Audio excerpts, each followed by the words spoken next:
until I have a chance to talk to the team. And as far as the injuries go, we're really looking halfway decent here in that area. Not a lot to report to you from the last game, so everything's kind of status quo right now. Anyways, with that, time's yours. Let's go first to Adam. Hey, Sid, welcome back, by the way. Andy, I've got a couple questions for you. First, what has your experience taught you about handling situations like this with the play time for this Denver game? You ever felt like you played the guys too much, didn't play them enough going into the playoffs? And Sid, I'll have a second question as well. Yeah, when I first became a head coach, and first time I had a chance to get in the playoffs, I've learned some things since then. I know that you've got to keep yourself relative with practices and make sure that you stay sharp, and you don't want to get too far away from it in the playoffs because, excuse me, everything gets a little bit faster in the playoffs every level that you go up. So you've got to make sure that and it's single elimination, you have to make sure your game's at the peak each time you play. Okay, and also, seems like that 3-game and 11-day stretch was really tough on the players. What kind of toll do you feel like that took, and does that factor into your decision here as well? Well, they were able to get some rest, which I thought was important. Yes, that's not. I'm not recommending that you do that every year. So, but I don't think down the road, I think we'll be okay from it because of the rest that we gained here. So, and that we also have the bye coming up where, there's a chance the guys get a day or two off. So. Let's go next to Jesse. Hey, Sid, I'll have a follow-up too. Hey, Andy, I just wondered, any update on DJ Humphries and his injury status? You know what? He's doing good. Jesse, I can't make you any promise. I want to get him out to practice and kind of see where we're at. So, but he is doing good in his rehab part. That's different than being on the field. So I'd like to just see how he does there. Great. And obviously the last couple of weeks you've had Joe Tooney in there. You've complimented him on being in there. But in an ideal world, is it getting Tooney back to left guard and having a different left tackle? Or are you content to have Joe, play this string out of left tackle? Yeah, I'm going to play it kind of by ear as we go here. I've been, happy with Caliendo and how he's played. I've been happy with Joe and how he's played. I appreciate them jumping in and keeping the level of play up. So, and I'm curious to see, if where DJ's at and if he can do anything. So, I just want to see where we're at, and I'll evaluate that as we go down the stretch here, We'll go next to Matt Derrick.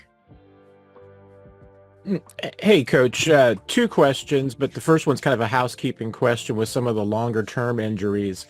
You've got the 3 receivers with, Rashid, McCole, and Sky, and then also Jalen Watson. Is there any chance of those 4 guys that you could get them back during the playoff run? There's a chance with McCole and potentially Watson. Potentially, that would be stretching it though, I think, but the other 2, no. And, obviously the Broncos are going to be playing for a playoff spot, but there's the potential that you've got 3 teams from the AFC West that would be in the playoffs. What have you just seen from the competition this year and the improvement in this division? Yeah, I think it's great. It's the level of this division is, I think, incredible. We've got really all 4 teams playing hard and aggressive football and good, solid football. I know the Raiders are not in. I get that, but I know the other two are as deserving as anybody to be in the playoffs, and it's good to see that. I think that this is all about competition. We're in it for the competition, and both Denver and the Chargers are, they're both really good football teams. We'll go next to Pete. Go ahead, Pete. Yeah, Coach. I'll have a quick follow-up too, Sid, if you don't mind. I was just wondering, you guys clinched especially early, maybe even more so than previous years. Is it almost too early to prepare for what would be the, 6 to 7 possibilities? Will you have a coaches doing that, or is it right now just because of just how long it might be, just focusing on Denver?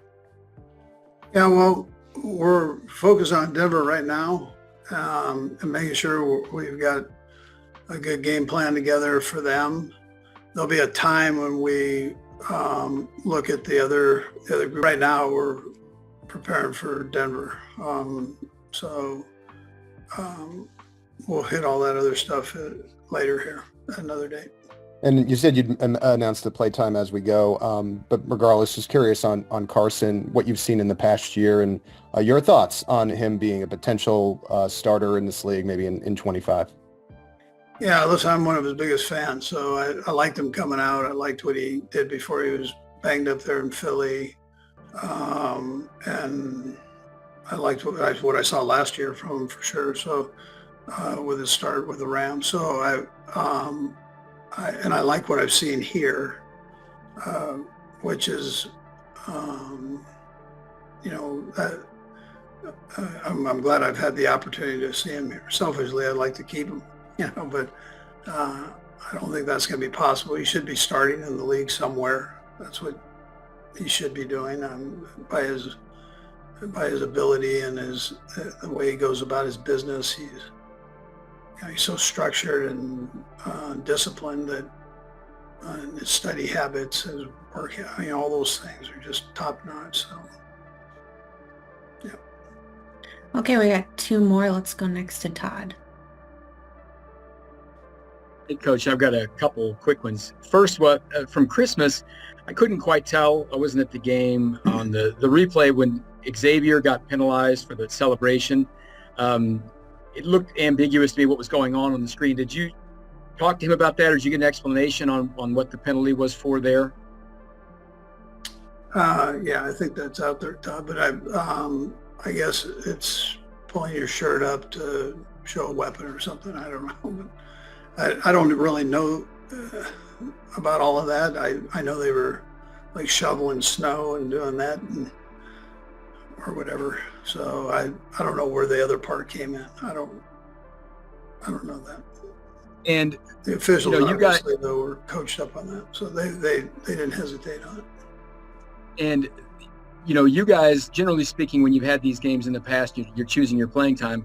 Maybe the other team, it's not as important for them. What's the fact that the Broncos are playing for everything? Does that change anything that you guys do, or you just handle your business the way it's best for your squad? No, we're gonna do what we have to do, or will do. I mean, and then, but most of all, we want to play well. That's what we want to do against a good football team. Okay, and last to Nick. Go ahead, Nick. And Sydney, I'll have a follow-up if I can, please. Andy, I just want to check on Pacheco and the rib injury. I know you may not have definitive clarity, but is this something that'll maybe be a couple weeks, or he'll be available playoff-wise, hopefully? Yeah, he'll be available playoff-wise. Yeah, he is tender. I probably should have mentioned that, but he is tender. And we'll just, I'll probably hold him back here this week in practice just a bit, so he can be fresh and ready to go. Yeah. And then I know you're focused on Denver, but kind of looking ahead to the playoffs, what benefit is it that you guys will have more than likely played every other AFC playoff opponent throughout the season and have kind of a feel for them? Yeah, well, as you know, Nick, that goes both ways, right? So they'll be familiar with us too. So it does.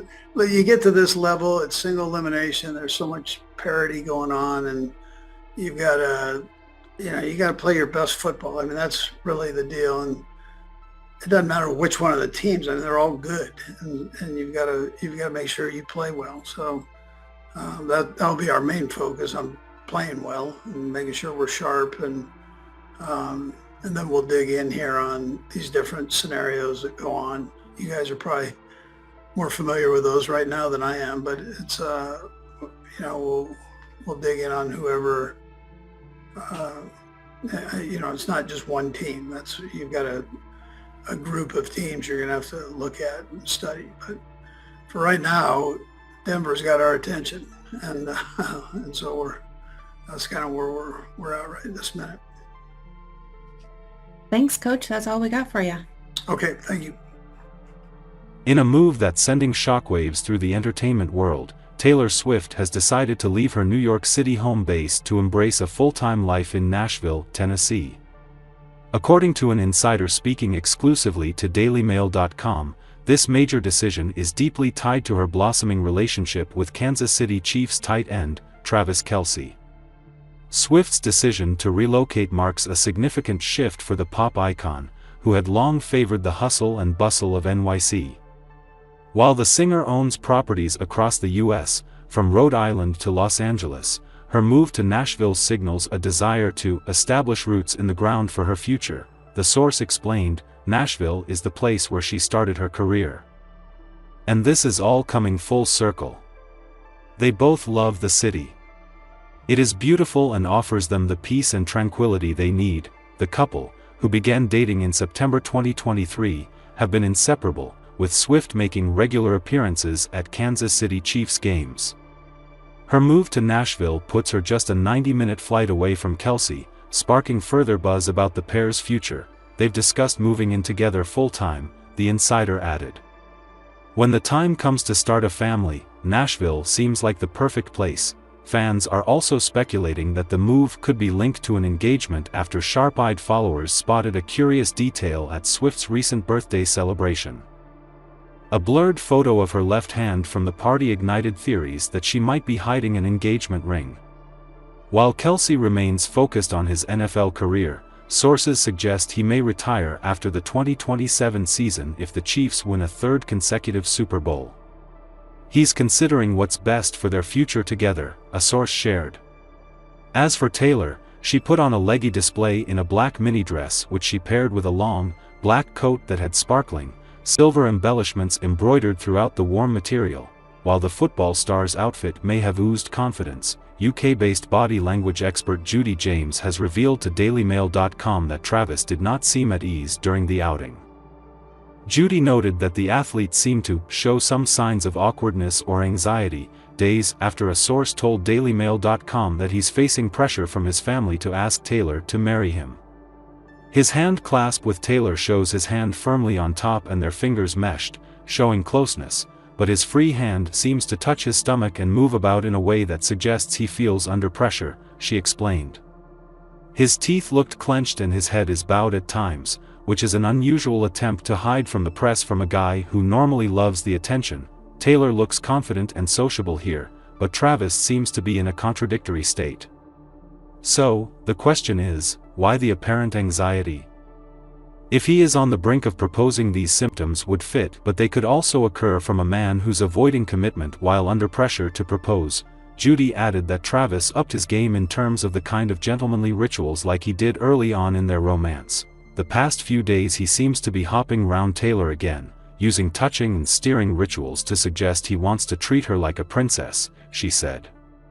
Last week, an insider told DailyMail.com that Travis feels overwhelmed by the pressure to propose to Taylor. Talk of the pair taking their romance towards marriage recently sparked up after fans noticed a bizarre detail in photos from Taylor's recent 35th birthday bash.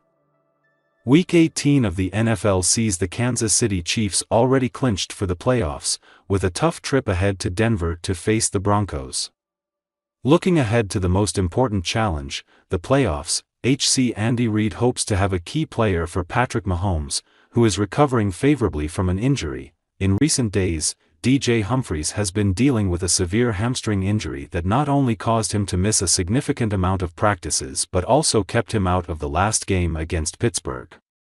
However, he's doing good. I want to get him out to practice and see where we're at. He's doing good in his rehab part, but that's different than being on the field, the experienced head coach stated. The player who replaced the former Arizona Cardinals standout was none other than veteran guard Joe Thuney. When asked by Reid about what would happen at that position once Humphries is available to play, the coach was clear: lot depends on where Humphries is at. The final chapter for the Kansas City Chiefs in this regular season will be none other than at Empower Field against Sean Payton's Broncos.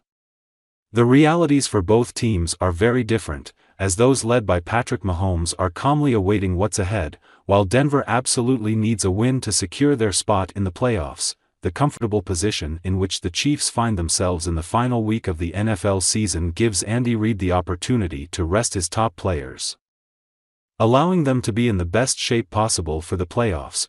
Although there has been no official confirmation from the coach regarding his players, everything points to Patrick Mahomes, Travis Kelce, and some players who were banged up against the Steelers not being available for the game against Denver.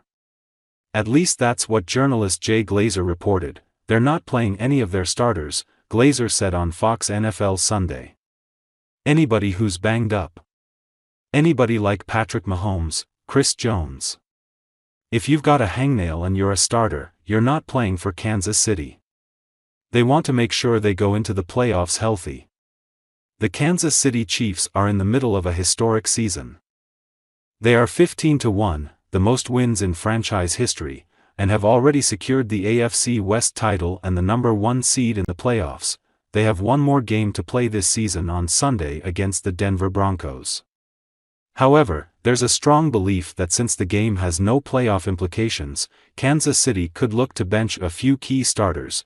It's a common practice among many teams, and the Chiefs even implemented it last year, notably sitting quarterback Patrick Mahomes and tight end Travis Kelce for Week 18. It's rumored that could happen again, but a recent report from Ari Merev of the 33rd team suggests that Andy Reid has not talked to any players about it yet.